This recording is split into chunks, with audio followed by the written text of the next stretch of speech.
Buenas noches, bienvenidos todos y todas a su espacio, el Observatorio Educativo.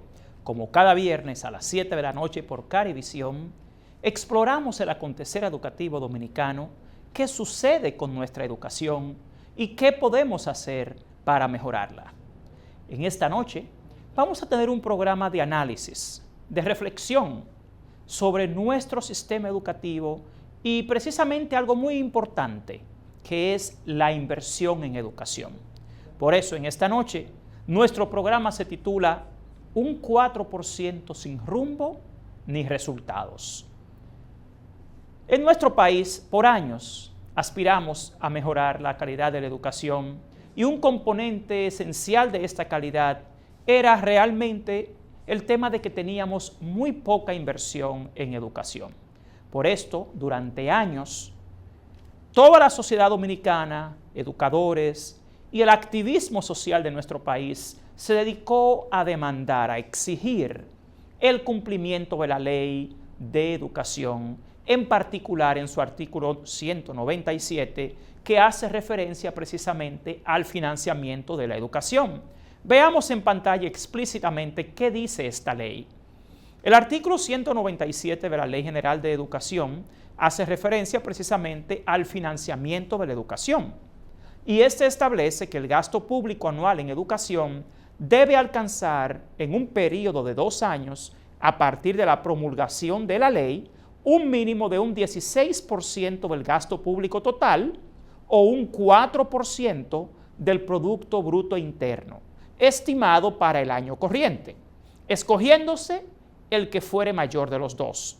A partir del término de dicho periodo, estos valores deberán ser ajustados anualmente en una proporción no menor a la tasa anual de inflación, sin menoscabo de los incrementos progresivos correspondientes en términos de porcentaje del gasto público o del Producto Interno Bruto. Bueno, el punto es que nuestro país esperó 15 años para recibir ese 4%. Tuvimos gobiernos del Partido de la Liberación Dominicana, tuvimos un gobierno del Partido Revolucionario Dominicano, tuvimos al doctor Leonel Fernández, en cuyas gestiones nunca se ejecutó el 4%.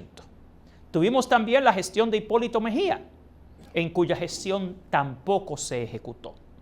Entonces, llama mucho la atención que figuras tan reconocidas como el expresidente Leonel Fernández en algún momento argumentara que el tema de la educación no era el gasto, cuando realmente, universalmente, todos los especialistas, los estudios y los principios generales de educación desmienten y contradicen precisamente lo que argumentaba en ese momento el doctor Leonel Fernández. A pesar de eso, ya a partir del año 2013 se inició la ejecución del 4%. Y como vemos en pantalla, tuvimos varios ministros de educación y hemos tenido ya a la fecha 2 presidentes de la República y 5 ministros de educación. A pesar de eso, todavía el 4% no ha dado los resultados que el pueblo dominicano espera. Y quiero que vean en pantalla algo muy importante.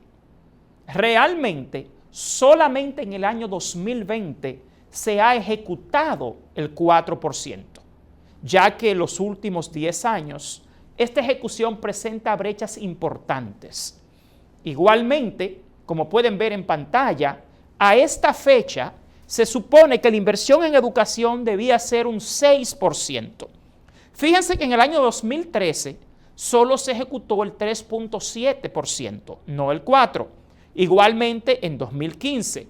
En 2020 fue el único año en el cual se ejecutó el 4% per se y fue debido a que se redujo el Producto Interno Bruto por la pandemia del COVID-19. En el año 2021 apenas se ejecutó el 3.51. En el año 2022 solo se ejecutó el 3.71.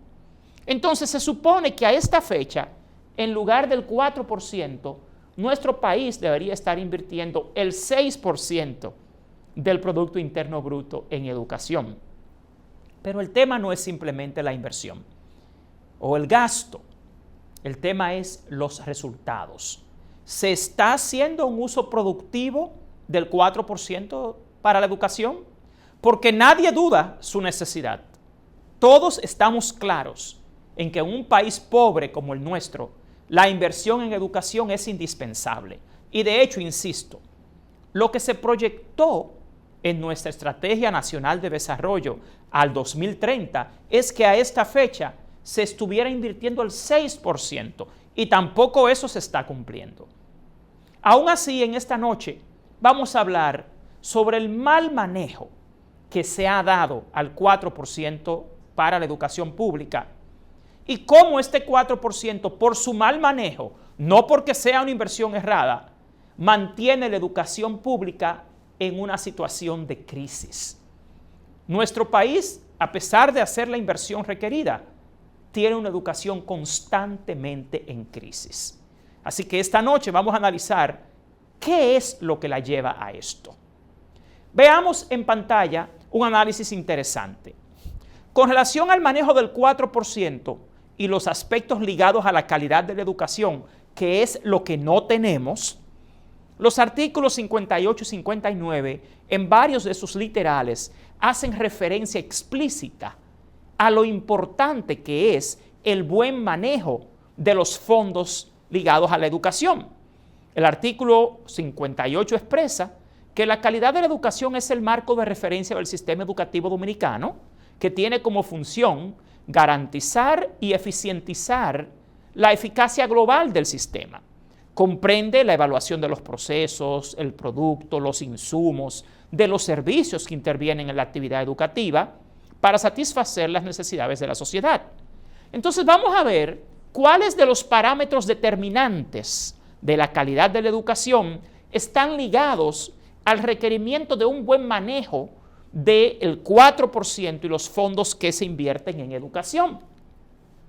El literal C del artículo 59 de la Ley General de Educación, que hace referencia a los aspectos ligados a la calidad de la educación, expresa que para que haya calidad educativa tiene que haber un nivel de eficiencia en los procesos administrativos y de gestión global del sistema, y que ese nivel de eficiencia debe ser velado y verificado por el Consejo Nacional de Educación. Sin embargo, por años, los niveles de eficiencia y administrativos del Ministerio de Educación han estado en el suelo. Entonces nos preguntamos, ¿dónde están los informes y dónde están las acciones que requiere la Ley General de Educación al Consejo Nacional de Educación sobre el mantenimiento de esos niveles de eficiencia en los procesos administrativos y de gestión del Ministerio de Educación? Porque el tema no es simplemente que se gaste el 4%, sino que se haga de manera eficiente y que sea eficaz esta inversión. Continuemos viendo en pantalla lo que dice el artículo 59. El literal D de este artículo expresa que también es un aspecto indispensable para la calidad de la educación, la inversión de recursos, su racionalidad y adecuación para que esto garantice la puesta en práctica de la acción educativa. Entonces, ¿cómo se está garantizando un uso eficiente de estos fondos? Porque lo dice precisamente este literal. La acción educativa no va a ser nunca eficiente si no se garantiza una inversión racional y eficaz de los fondos. ¿Pero qué se hace con esos fondos? ¿Es su uso racional? ¿Es eficaz? Bueno, la evidencia empírica y la realidad que nos arropa nos demuestra que no lo ha sido. Continuemos viendo lo que dice la ley. El literal J de este artículo, ligado a la calidad de la ley general o la calidad de la educación, expresa que las condiciones físicas, desde el punto de vista del ambiente en que se desarrolla la actividad educativa, incluyendo las aulas, los laboratorios, las bibliotecas, las canchas deportivas, las áreas de recreación, los servicios de agua potable, la iluminación y el equipamiento tienen que ser garantizados con estos fondos. ¿Pero tenemos esas garantías en las escuelas públicas? Realmente no. De hecho, en esta noche, en este programa, vamos a evidenciar en qué condiciones trabaja la escuela pública al día de hoy 2023, 10 años después de aprobado el 4% para la educación.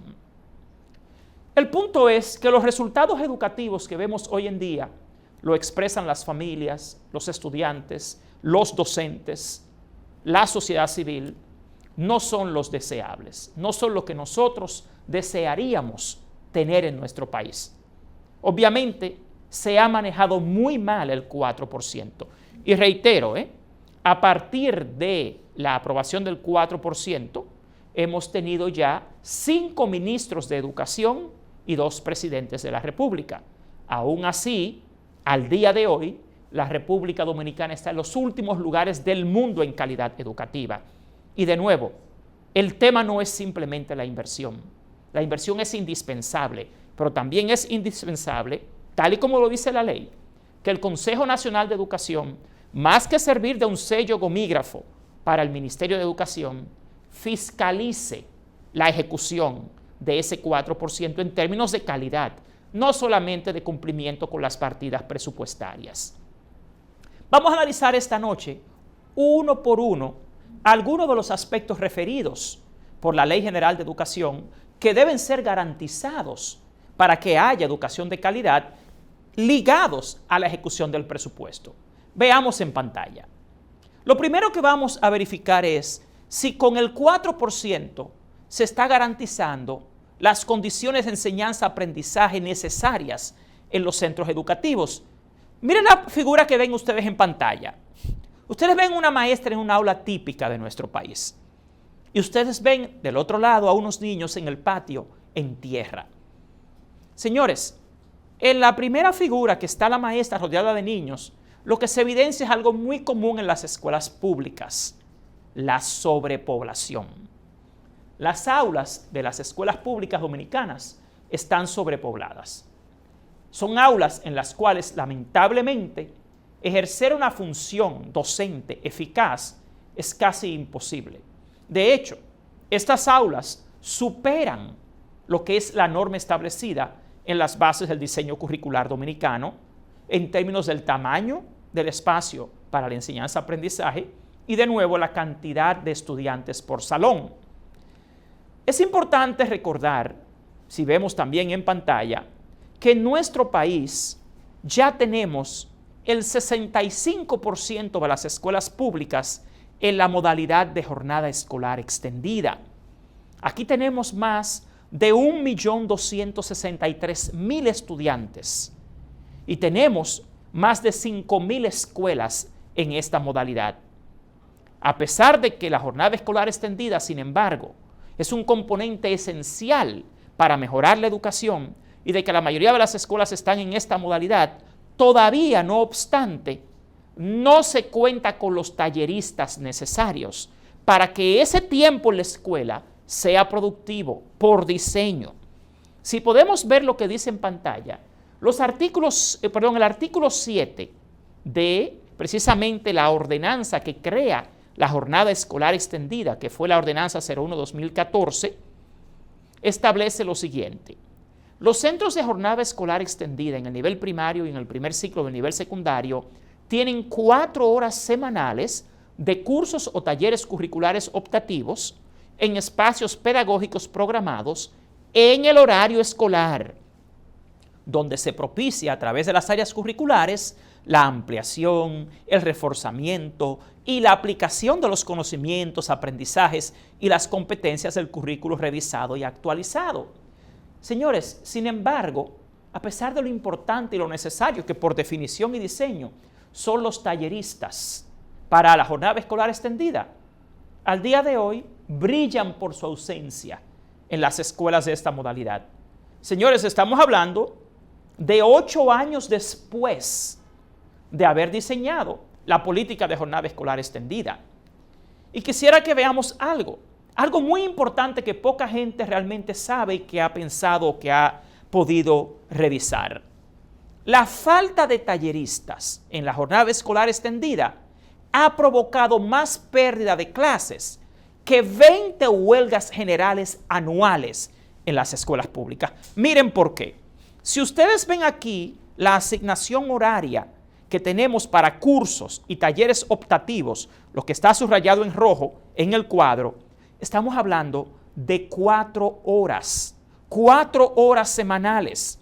Desde el año 2014 hasta el año 2023, fíjense lo que ha pasado entre 2015 y 2022 o 2023. La ausencia de talleristas en la jornada escolar extendida ha implicado la pérdida de un total de 1.280 horas de clases.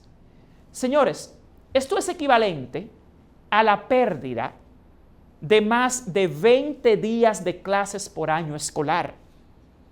Cuando aquí se pregunta por qué tenemos tan mala educación, cuando se quieren hacer presentaciones y conferencias sobre los resultados educativos, mucha gente no se da cuenta que gran parte del problema está muy adentro del incumplimiento con meramente las normas. Se quiere alegar que gran parte del problema de los bajos resultados es que los gremios magisteriales hacen huelgas. Pero señores, fíjense lo que tenemos en pantalla. Vamos a verlo otra vez. La falta de talleristas ha provocado más pérdida de clases que 20 huelgas generales por año. O sea que si en este país se hicieran 20 huelgas anuales, la AMPROTET, la ADP, ASONADEDI, CONDETRE, DRTSOL, cualquiera de los gremios tendría que hacer más de 20 días de huelgas al año escolar para poder superar la pérdida de clases que provoca la falta de talleristas en la jornada escolar extendida. Estamos hablando de más del 65% de las escuelas públicas. O sea que gran parte de la deficiencia de la educación dominicana es provocada meramente por el incumplimiento, la ineficiencia y la ineficacia de las autoridades que dirigen el Ministerio de Educación y por el mal manejo del 4%. Porque dígame usted, 8 años después de aprobada la política de jornada escolar extendida, ¿por qué al día de hoy las escuelas no tienen talleristas cuando por diseño están insertadas? Luego se quiere decir que el fracaso de la educación dominicana se debe a que no tenemos buenos docentes o a que se hacen muchas huelgas. Eso es falso. Gran parte del fracaso se debe esencialmente a que ni siquiera se cumple con lo establecido. Las mismas autoridades. Entonces, vamos a ver en pantalla, por favor, otro aspecto muy ligado al bajo nivel de logros y desempeño en la República Dominicana a nivel educativo.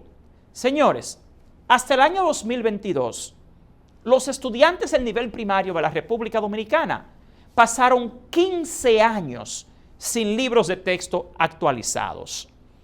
A pesar, algo muy importante, de que el diseño curricular dominicano para el nivel primario expresa lo siguiente. Los recursos de aprendizaje favorecen el desarrollo de competencias, ayudan a organizar el conocimiento, facilitan el proceso de investigación, promueven el autoaprendizaje, estimulan la imaginación y dan soporte al desarrollo de procesos educativos dinámicos y participativos. En virtud de que el pensamiento de los niños y niñas de la educación primaria se encuentra en la etapa de las operaciones concretas, la presencia y utilización de recursos y materiales didácticos en el centro y en las aulas juega un papel primordial en su desarrollo cognitivo y en su motivación para el aprendizaje. Señores, entonces, estamos hablando de que durante 15 años los niños del nivel primario en este país pasaron 15 años sin libros de texto. Más aún, hoy en día se encuentra otro gran problema con los libros de texto que también vamos a analizar. Pero el tema es los resultados educativos del nivel primario. ¿Y de dónde es que esperaban aquí mejores resultados en las pruebas si se pasaron 15 años sin darle libros actualizados a los niños? Señores, esto es terrible. Veamos también en pantalla lo que pasa en el nivel secundario. Los estudiantes del nivel secundario al día de hoy llevan 15 años sin libros de texto actualizados. Pero fíjense lo que dice el diseño curricular sobre estos medios y recursos para el aprendizaje. Para el nivel secundario, expresa el diseño curricular dominicano que desde un enfoque de educación por competencias que tome en cuenta la realidad histórico-cultural, las necesidades de autonomía cognitiva y las aspiraciones vocacionales de los jóvenes dominicanos, es necesario definir los apoyos y medios que sustentan el proceso de formación. De esta forma, los recursos de aprendizaje se definen como instrumentos, productos y materiales auxiliares que, al ser utilizados durante las situaciones didácticas, favorecen el desarrollo de las competencias fundamentales y específicas asumidas desde cada asignatura o un área curricular del nivel secundario.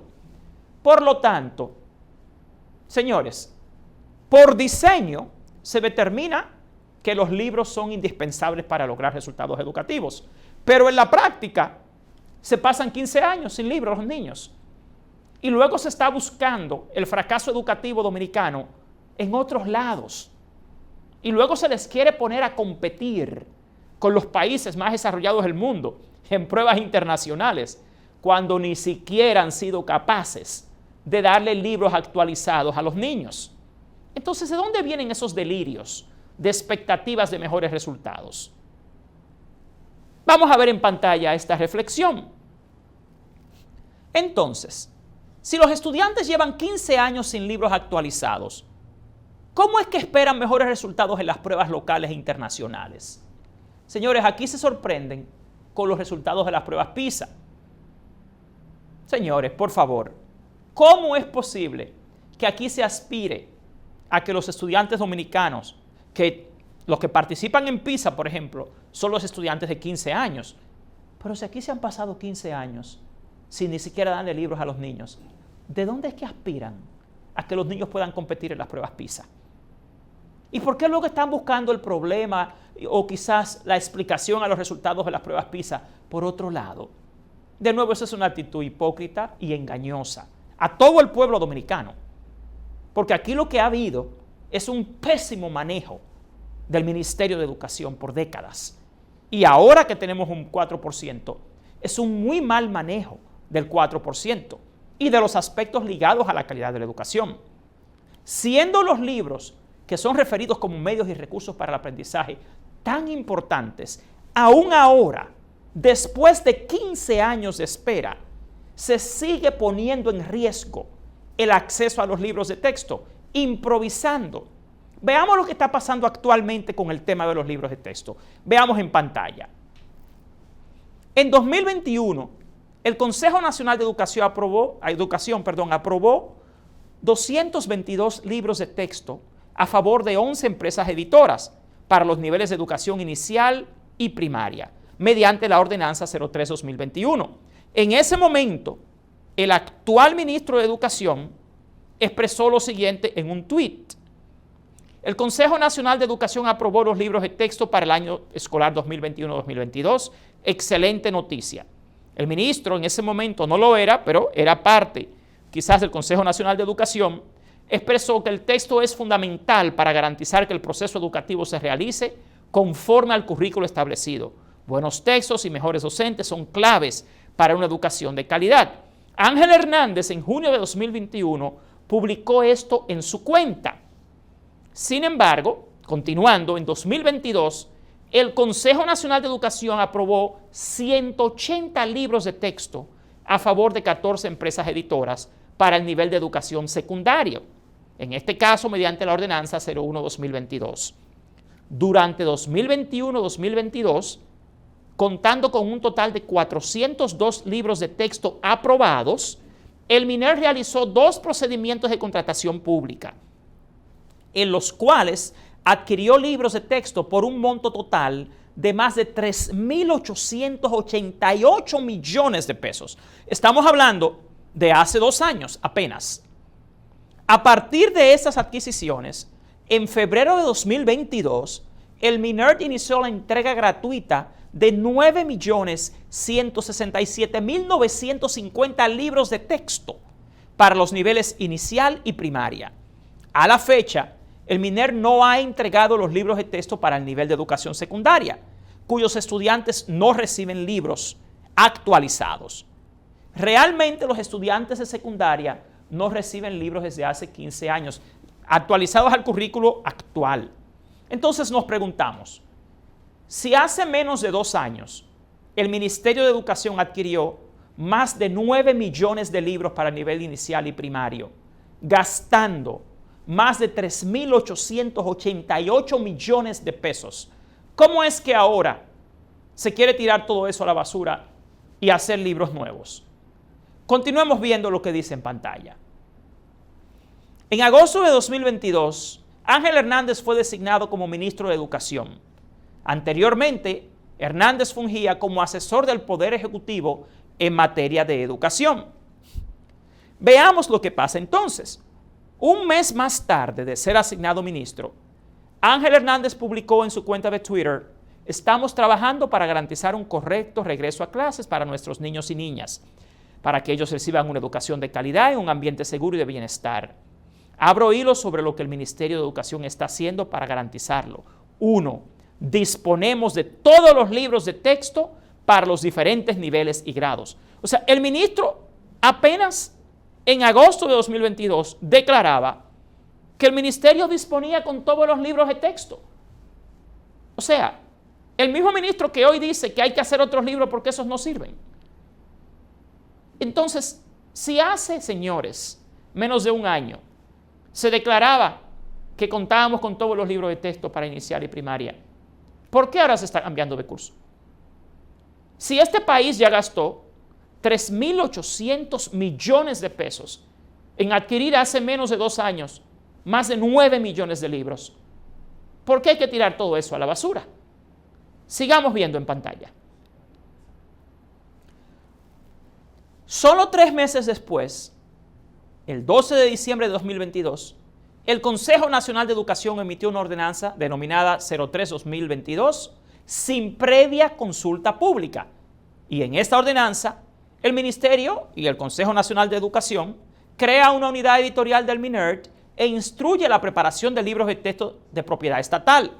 Establece que para la preparación de los libros de texto, el MINERT podrá contratar autores independientes, instituciones de educación superior, universidades, entre otros, cuyo capital intelectual sea debidamente reconocido por el Ministerio y cuyo resultado final pertenecerá al Ministerio de Educación. También se dispone que la unidad editorial trabajará en coordinación con la Dirección General de Currículo, la cual evaluará y aprobará los libros de texto, los cuales serán actualizados cada 4 años. También, aquí se dice que evidencia que el Ministerio concentraría la producción y la evaluación de los libros de texto en sus órganos internos, eludiendo el régimen de competencia existente para los procesos de evaluación y adquisición de libros. No menciona en parte alguna el Ministerio de Educación a las empresas editoras, tampoco establece cuáles son los motivos que justifican esta nueva política cuando existen ya 402 libros recientemente aprobados por el Consejo Nacional de Educación y una inversión pública que supera los 3.888 millones de pesos. El 12 de diciembre de 2022, el Consejo Nacional de Educación emitió la ordenanza 02-2022 sin previa consulta pública, en la cual estableció el currículo revisado y adecuado para los niveles inicial, primario y secundario en los sectores público y privado para fines de validación en el año escolar 2022-2023, precisando que ese proceso tiene por finalidad recoger las sugerencias de la comunidad educativa para la puesta en vigencia definitiva. Entonces, el 20 de febrero recientemente de 2023, el MINERT presentó públicamente el proyecto Libro Abierto. El ministro Hernández anunció que con dicha iniciativa se supone que se ahorrarían más de 4.000 millones de pesos, informando que además se había contratado a las siguientes entidades para la elaboración de los libros: a la Universidad Autónoma de Santo Domingo, UAS, la Universidad Pedro Enrique Sureña, UNFU, la Universidad Central del Este, la Universidad ISA, la Pastoral Educativa, la Congregación Fe y Alegría, la Academia de Ciencias de la República Dominicana, la Academia Dominicana de la Lengua, la Academia de Historia y el Archivo General de la Nación. Sin embargo, el Plan Operativo Anual de 2023 del MINERT contempla 2.426 millones para elaborar e imprimir libros de texto, monto que resulta muy superior en más de 672 millones respecto a las adquisiciones realizadas en 2022, en más de 382 millones respecto a las adquisiciones realizadas en 2021. A la fecha, el MINERT no ha realizado ningún procedimiento de contratación pública conforme a la Ley de Compras y Contrataciones para el tema de los libros de texto, bajo ninguna modalidad de excepción. para la elaboración de los libros de texto que se destinarán para el año 2023-2024, en virtud de la ordenanza ya mencionada. El ministro Hernández ha anunciado que ha contratado a la inteligencia nacional, él denomina, que se encuentra en academias y universidades, pero no ha publicado bajo cuáles criterios técnicos han sido seleccionados tales entidades, ni quiénes son las personas físicas, esos intelectuales, esa inteligencia nacional a la que él refiere. Tampoco ha explicado algo muy importante: cómo es que se producirá un ahorro de 4,000 millones de pesos. El MINER no ha publicado por qué no ha distribuido los libros de texto de secundaria que se adquirieron en 2022, ni por qué pretende elaborar libros nuevos, a pesar de contar ya con 402 libros aprobados. Entonces, señores, esto es lo que se denomina un manejo turbio de la educación pública dominicana, del 4%. Si ya este país tiene un currículo revisado, actualizado, si hace menos de 2 años el país invirtió más de 3.800 millones de pesos en libros validados y actualizados, si ahí tenemos más de 1 año con los libros de secundaria, las escuelas vacías, en las escuelas los niños no tienen libros de secundaria, y ya los libros de secundaria tienen más de 1 año abandonados en los almacenes, que fueron comprados con fondos públicos, los fondos de nosotros. ¿Por qué ahora todo eso se quiere tirar a la basura para supuestamente hacer libros nuevos? ¿Y bajo qué criterios? ¿Dónde está el estudio? ¿Dónde está la investigación educativa que revela que los libros que se adquirieron con más de 3.800 millones no sirven? ¿Dónde está la investigación educativa, la investigación financiera, el estudio de costos que revela que el país se va a ahorrar más de 4,000 millones de pesos? ¿Y quién ha validado la capacidad y la eficacia de esas universidades, de esas instituciones que se han ofrecido a hacer los libros de texto? ¿Han demostrado tener la experiencia? ¿Han demostrado tener el personal? ¿Y por qué no se hizo una licitación? ¿Por qué aquí se contratan intelectuales y personas o instituciones, academias, ONGs, sin licitación? ¿Por qué hay que violar la ley de compras y contrataciones públicas? Eso no es transparente. Al final, por el capricho de un individuo, fracasa la educación de millones de niños. Por la falta de transparencia de una institución que no ha sido eficiente en 10 años, continúa la educación fracasando en este país, poniendo en riesgo el futuro de la nación. Simplemente por decisiones unipersonales, con un Consejo de Educación que no exigió al ministro Ángel Hernández un estudio, una investigación, una explicación de cómo es que se van a ahorrar 4,000 millones. Tampoco qué se va a hacer con esos 3.800 millones de pesos en libros que están en almacén. ¿Por qué no se entregan los libros de nivel secundario que ya están pagados y que ya se realizaron? Y a mí me interesa mucho como académico saber, ¿y dónde están los estudios que demuestran que todos esos libros no son válidos? Que esos libros no sirven. Señores, eso es un relajo. Eso es tomar la educación pública y el dinero del pueblo dominicano de relajo. Y en términos académicos, hasta ahora, por la falta de transparencia, yo no veo ningún rigor ahí. De hecho, nosotros en el Observatorio Educativo, a través de la Ley de Libre Acceso a la Información Pública, solicitamos copia de uno de los contratos para ver cuáles eran los criterios que estaban utilizando para seleccionar a las personas que quieren hacer los libros a las instituciones. Y se nos negó. Atención, doctora Milagros Ortiz Bosch. Usted decía que la negación a la información pública era un delito. Entonces yo pregunto, ¿son delincuentes quienes están negando esa información? ¿Cómo se pretende mantener este pueblo así, ciego, de todas las faltas que se están cometiendo y del riesgo en que se está poniendo en este país la educación pública, la educación de los más pobres? Porque se cambia de una gestión para otra todo.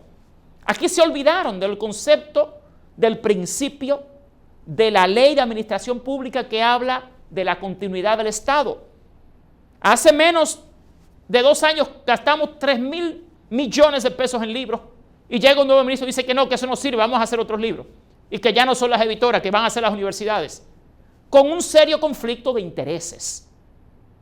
Entonces, continuando con el mal manejo del 4% y por qué continúa fracasando la educación dominicana, también vamos a explorar otros aspectos de la escuela pública que lamentablemente no funciona. Veamos en pantalla. Es bueno que entendamos también de qué forma los servicios básicos de un centro educativo impactan la calidad de la educación.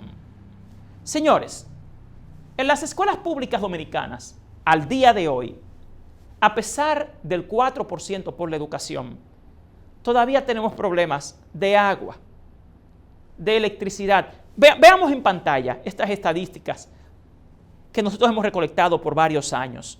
El tema del agua, de la electricidad, del teléfono, de la internet. Señores, los servicios básicos en educación, en una escuela cualquiera, en una escuela común, en las escuelas públicas son un desastre. La mayor parte no tiene garantía de ninguno de esos servicios públicos con continuidad, con la frecuencia que se requiere. En términos de la infraestructura escolar, que es otro aspecto que vamos a revisar, ¿cómo son esos lugares a los que envían a los niños en este país?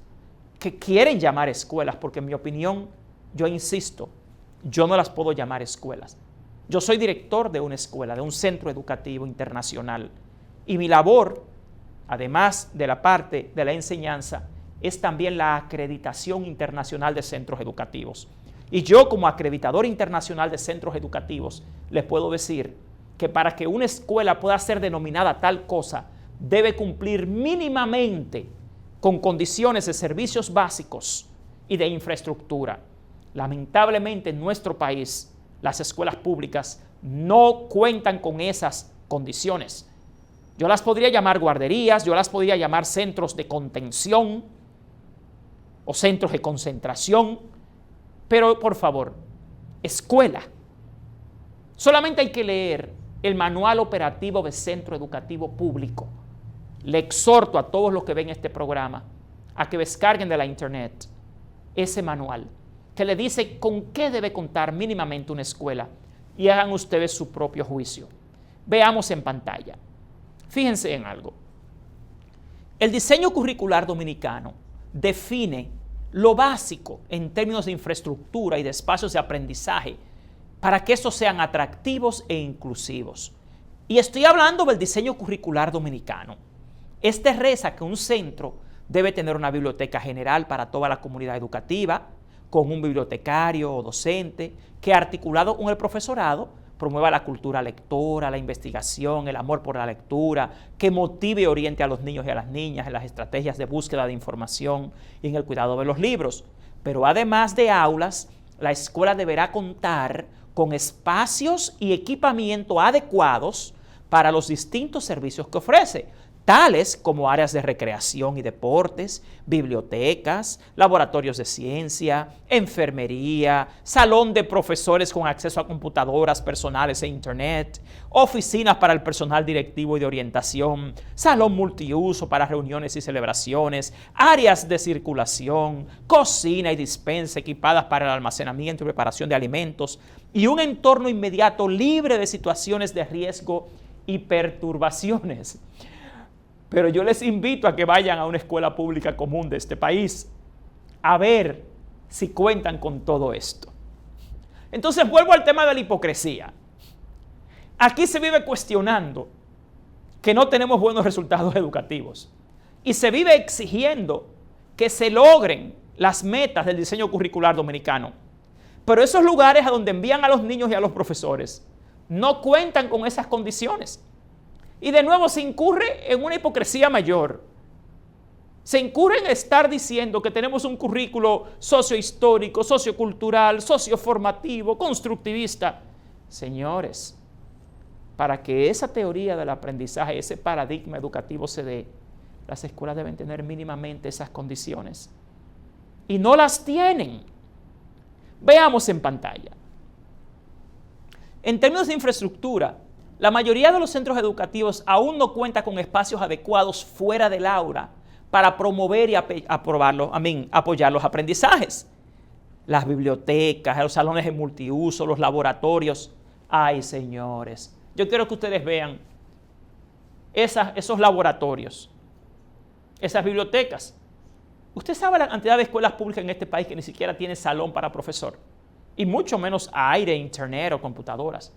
Usted puede encontrar excepciones.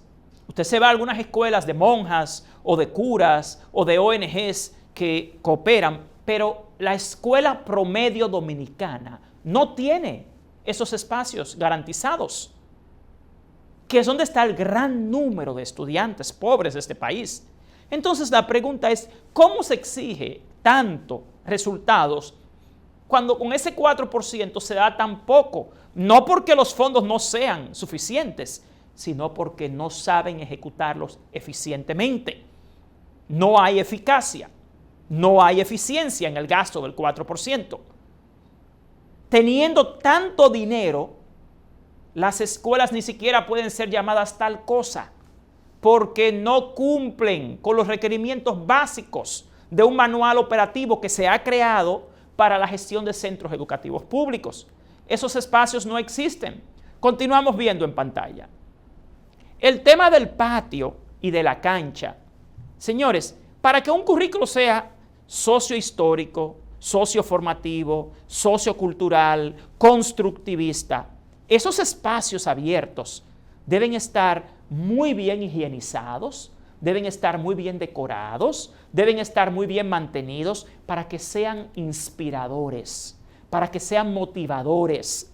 Sin embargo, con el simple déficit de personal administrativo que tienen los centros, desde jardinería, porteros, guardianes, seguridad, mayordomía, señores, la gran parte de las escuelas no cuentan con la cantidad de personal para su tipo, porque hay diferentes tipos de escuelas según la cantidad de estudiantes que tienen. Entonces no podemos hablar de un currículo sociohistórico, sociocultural, ni socioformativo. ¿O es que no han entendido bien esa teoría? Entonces ahí volvemos a la hipocresía con la cual se maneja la educación pública de este país y cómo se manipula también la opinión pública y se confunde al pueblo dominicano haciéndole creer que el fracaso educativo está por otro lado, pero no.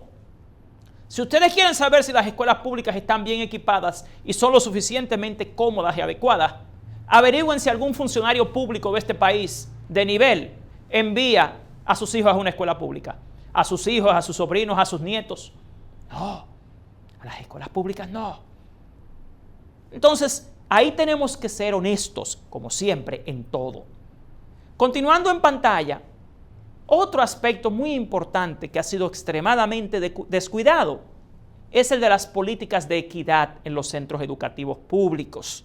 Señores, fíjense cómo está distribuida la matrícula de este país. Aquí tenemos más de 2 millones de niños y niñas en el sector público, en la jornada escolar extendida, en la matutina, en la nocturna, en la sabatina, la semipresencial, la vespertina y hasta una dominical. Entonces, fíjense algo importante. A pesar de que el 65% de los centros educativos de este país es de jornada escolar extendida, la mayoría todavía no cuenta con espacios de comedor y con cocina en condiciones buenas o regulares. Fíjense que acá tenemos un serio problema con la alimentación escolar. Ay, señores, ¿ustedes saben qué reciben los niños en este país de desayuno escolar? Una masita y una chocorrica o una lechita, un cuartillo de lechita en un cartón. A veces en lugar de la masita le dan el pan, que es llevado a la escuela. Y a veces hasta se almacenan ahí en las escuelas. Pero si tenemos el 65% de las escuelas públicas ya en jornada escolar extendida, y se supone que una escuela de jornada escolar extendida debe tener su cocina y debe tener su comedor, ¿por qué no es así? ¿Por qué aquí se han dedicado a seguir abriendo o extendiendo el horario en escuelas sin ni siquiera tener las instalaciones preparadas? Señores, ¿ustedes saben el impacto que tiene el que los niños y los maestros tengan que comer en el mismo salón de clases al mediodía? No me hablen a medio de un currículo sociohistórico, sociocultural, socioformativo ni constructivista de esa manera. ¿O es que creen que no son niños los que están ahí? ¿O que no son seres humanos los maestros? ¿O es que no entienden el impacto que tiene el medio ambiente en los procesos de enseñanza y aprendizaje? ¿O es que no han realmente estudiado a profundidad lo que es la psicología del aprendizaje? Señores, aquí lo que tenemos, lamentablemente, después de 10 años de un 4%, es un fracaso educativo, porque algo tan básico como la infraestructura escolar sigue colapsada en este país. E insisto, después siguen exigiendo resultados y esperando que los niños saquen mejores notas. El simple hecho de que un niño esté mal alimentado en una escuela pública y el impacto que tiene esa mala alimentación y las condiciones en las que tiene que el niño convivir día a día en un centro educativo, ya eso es lo que se llama técnicamente un filtro del aprendizaje. Los olores, la incomodidad, el calor, la ausencia de recursos, todo eso tiene un impacto en el cerebro. ¿De dónde es que ustedes creen que los niños van a aprender así? ¿Dónde está esa teoría? ¿Quién desarrolló tal cosa? No way. Realmente cosas como esta, nuestro pueblo no se las merece y no pueden seguir sucediendo. Continuemos viendo en pantalla. Señores, en términos de los espacios básicos para las labores administrativas y de planificación pedagógica, también seguimos teniendo serios retrasos. Las oficinas de directores, la oficina de orientación, los salones de profesores.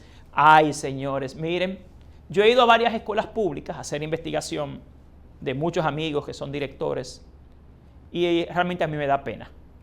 Yo creo que usted vea lo que es la oficina de un director en una escuela pública común de este país.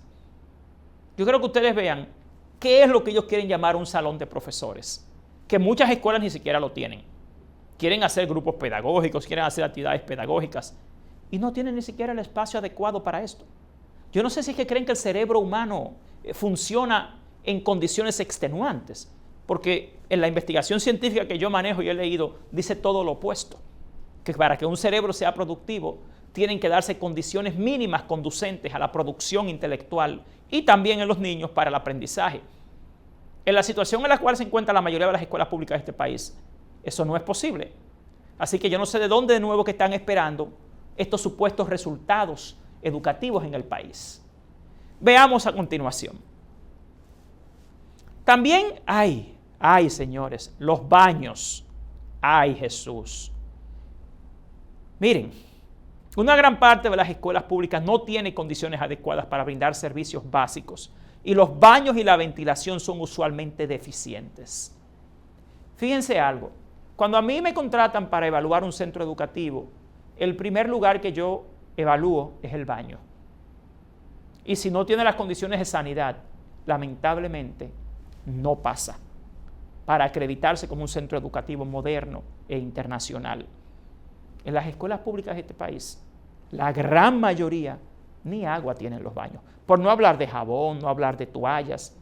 Cuando a una niña le llega la menstruación en una escuela pública, a veces tiene que mandarla a su casa porque no quiere ni siquiera ir a sentarse al baño. ¿Usted se imagina lo que es estudiar o trabajar en condiciones de ese tipo? Esa es la realidad. Entonces, en nuestro país no se puede seguir hablando de calidad educativa ni de garantía del acceso a la educación cuando no hay garantía de calidad a la educación. Y quisiera que refresquemos en qué es que consiste, qué es lo que este país realmente se merece en términos de calidad de la educación.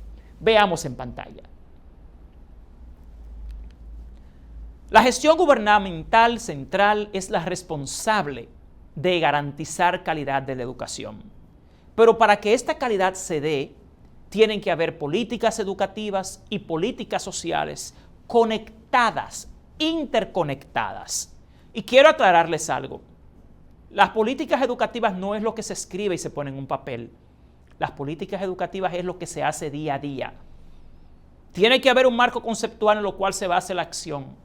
Pero más allá del papel y de las letras, lo que se hace día a día es lo que le dice a ustedes si en este país tenemos políticas educativas adecuadas. Igualmente las políticas sociales. Insisto en que no podemos seguir hablando de que en este país tenemos un currículo sociohistórico, sociocultural, socioformativo, constructivista social, si la sociedad, la comunidad, el hogar y la escuela no tienen vías de interconexión.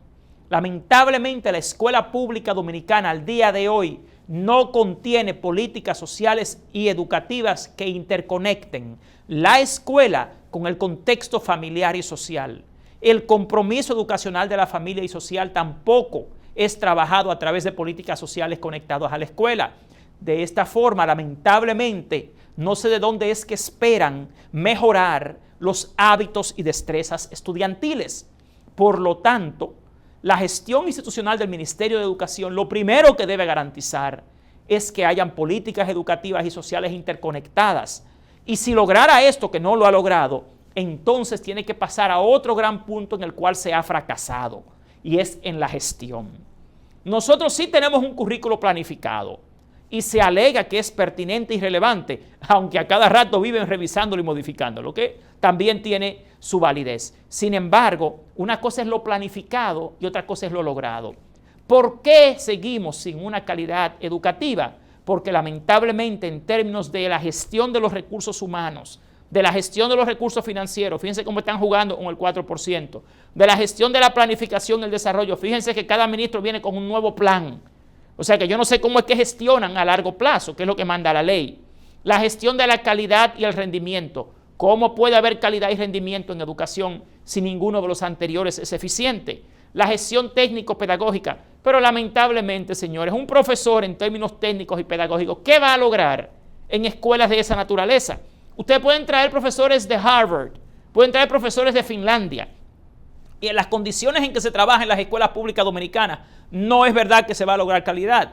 Entonces, si eso se lograra, todo eso tiene que trabajarse para apoyar ¿qué? La gestión escolar, lo que es la gestión de un centro educativo. Pero sin embargo, lo que les reitero es que nada de lo anterior se ha logrado.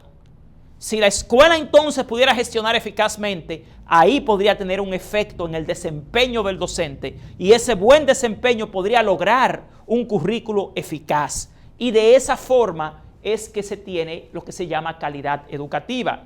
Lamentablemente, nada de eso se ha logrado. Todo eso que ustedes ven en el cuadro en pantalla todavía es una quimera. Tenemos un 4% y aún así no lo logramos. Nuestro punto es, para terminar en esta noche, lamentablemente, es que tenemos un 4% sin rumbo y sin resultados. Y el pueblo dominicano no puede seguir tolerando tal cosa. Aquí ya estamos cansados de promesas. Ministros van y vienen, presidentes van y vienen, políticas van y vienen, con una serie de cómplices, lamentablemente en los medios de comunicación, en las ONGs internacionales, que todas se benefician económicamente, ojo, de esto, porque viven proponiendo programas y firmando convenios que al fin y al cabo no logran nada. Y al final, ¿quién es el culpable? El docente. Quieren echarle la culpa del fracaso educativo al docente, que es otro de lo que lamentablemente se ve afectado, al igual que los estudiantes, por todas esas faltas en el sistema educativo. Así que una vez más, hacemos un llamado a las autoridades gubernamentales de la República Dominicana a que tomen el tema educativo en serio. La educación pública de más de 2 millones de niños y niñas no puede ser el capricho de una persona, de un funcionario público que hoy está ahí y se va mañana, dejando arruinados y sin un futuro a millones de niños y niñas y afectando la vida de más de 100,000 docentes, directores, técnicos y empleados que trabajan en la educación pública dominicana. Y al final, dejando a un país sin rumbo, porque sin educación es realmente vivir a la deriva. Muchísimas gracias a todos y todas por acompañarnos una vez más en su espacio, el Observatorio Educativo. Cada viernes por Carivisión, Canal 26, les esperamos para disfrutar de su grata compañía.